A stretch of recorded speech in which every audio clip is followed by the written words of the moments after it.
दिलेल्या संख्येला 3 अंकापर्यंतच्या संख्येने गुणणे। एक प्रश्न आहे, तो उदाहरण बघू। 354 विद्यार्थी आहेत।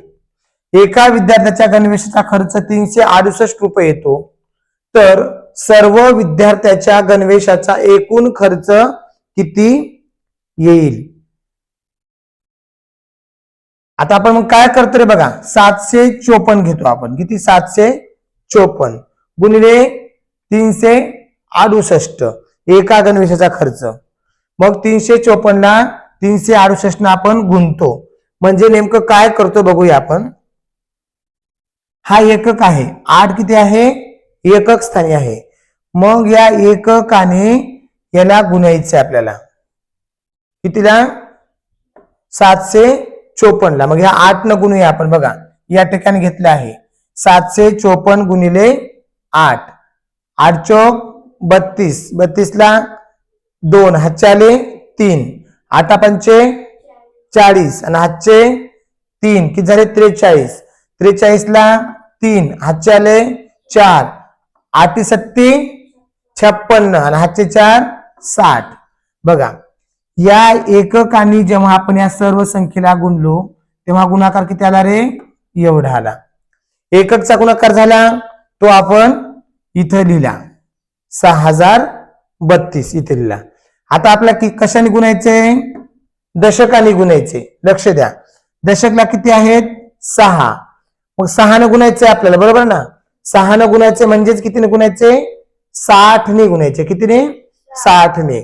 मग 754 गुणिले 60, या 60 ने गुण। आता आपण जेव्हा 60 ने गुणतो, बरोबर की नाही, तेव्हा आपण शून्यला शून्य देतो, बरोबर की नाही?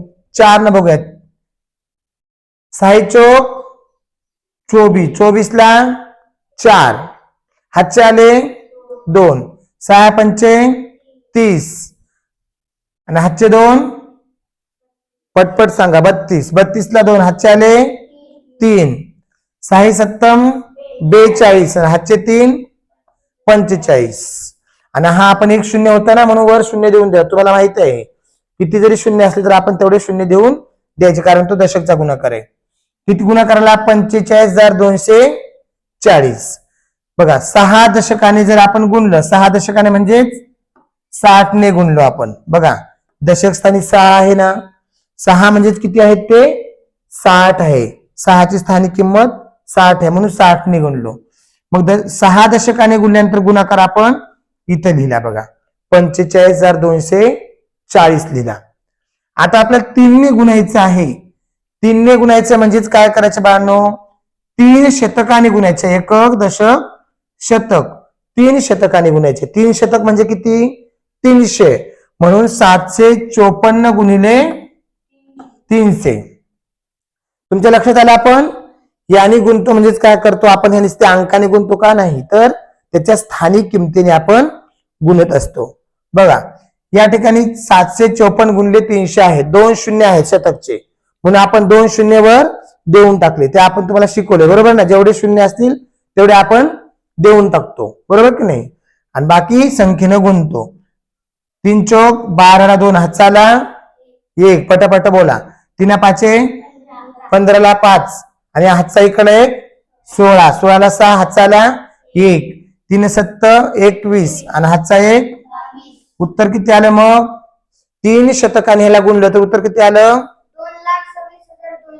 2,26,200। म्हणून 3 शतकाने गुणल्यानंतर उत्तर किती आलं बघा इकडं? हे 2,26,200। आता मग काय करायचं? आता हे एकक, दशक, शतकाने गुणल्यानंतर ह्यांची बेरीज करू आपण। 2 2, 4 3 7, 2 2 4, 6 5 11, 11 6 16, बरोबर? 11 6 17, 17 ला 7, हातचाला 1, पुन्हा 4 2 6, हातचा 1 7 आणि हे 2 2। आपलं उत्तर एवढं आलं। म्हणजे गुणाकार करतो म्हणजे आपण काय करतो? त्या दिलेल्या संख्येला त्याच्या स्थानानुसार गुणतो, स्थानिक किमतीने गुणतो, बरोबर ना? एकक, दशक, शतक असं आपण गुणत असतो। हे अगोदर लक्षात आलं पाहिजे तुमच्या. 6 गुणालो म्हणजे मी कितीने गुणायलो? 7 गुणायलो. 3 गुणायलो म्हणजे मी कितीने गुणायलो? 300 गुणायलो. बरोबर की नाही? हा. म्हणून गणवेशाचा एकूण खर्च किती येईल? 2,77,472 रुपये इतका गणवेशाचा खर्च येईल. बरोबर की नाही? हा.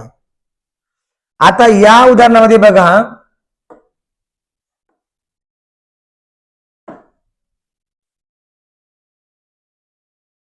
754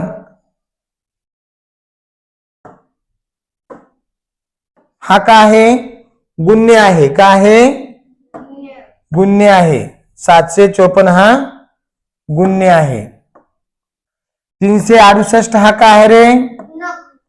गुणक आहे. ज्याने आपण गुणतो तो काय असतो? गुणक. आणि आलेले उत्तर हे काय असतं? गुणाकार असतं. हे काय आहे? गुण्य. 368 काय आहे? गुणक. आणि आलेले उत्तर काय आहे? गुणाकार. कोण बोलणार रे? भागाकार. आलेले उत्तर काय असतं? गुणाकार. म्हणून लक्षात ठेवा, गुण्य, गुणक आणि गुणाकार. गुण्य आणि गुणक या दोघांचा गुणाकार केला की हे गुणाकार येतो. बरोबर की नाही? हा, लक्षात ठेवा.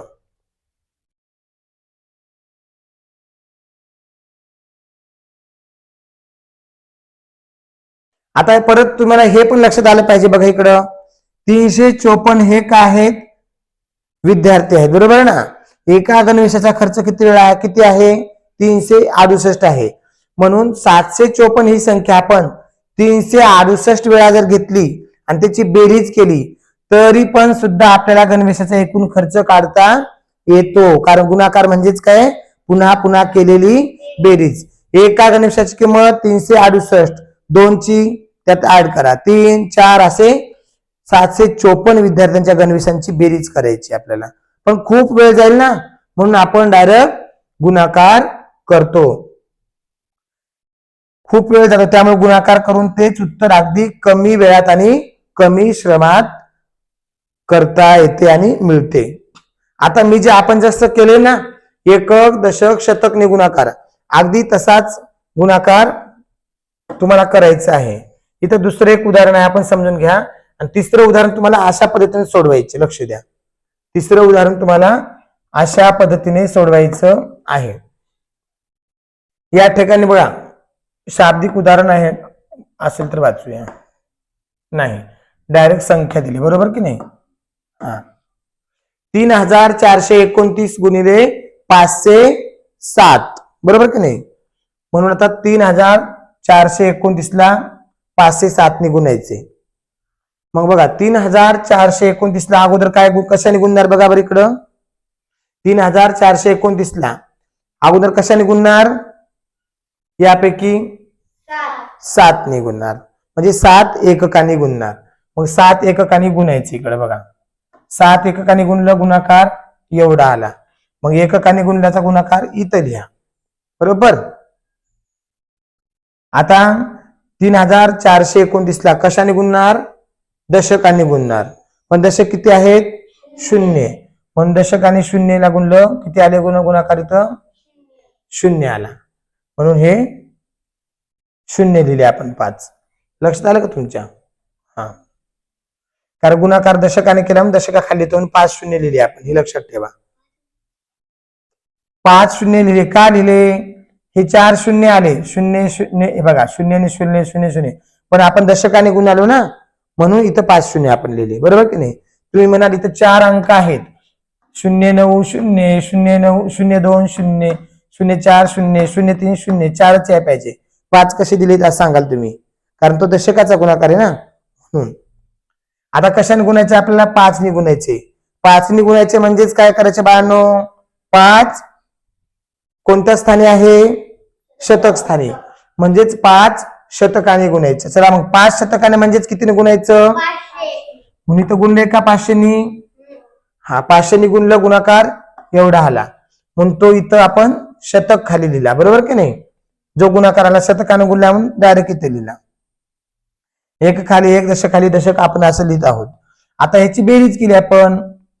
3 3 0, 5 5, 4 4 8, 2 1 3, 7 7 1 1, एवढं ह्याचं उत्तर आलं. आता तुमची पाळी आहे, लक्ष ठेवा. ही जी उदाहरणं दिसत आहेत तुम्हाला, ही उदाहरणं 327 गुणिले 92, तर एकक आणि दशक, शतक या स्वरूपात, एकक नाही दशक नाही, आपण ज्या पद्धतीने मागे बघितलं ना त्या पद्धतीने तुम्हाला सोडवायचे.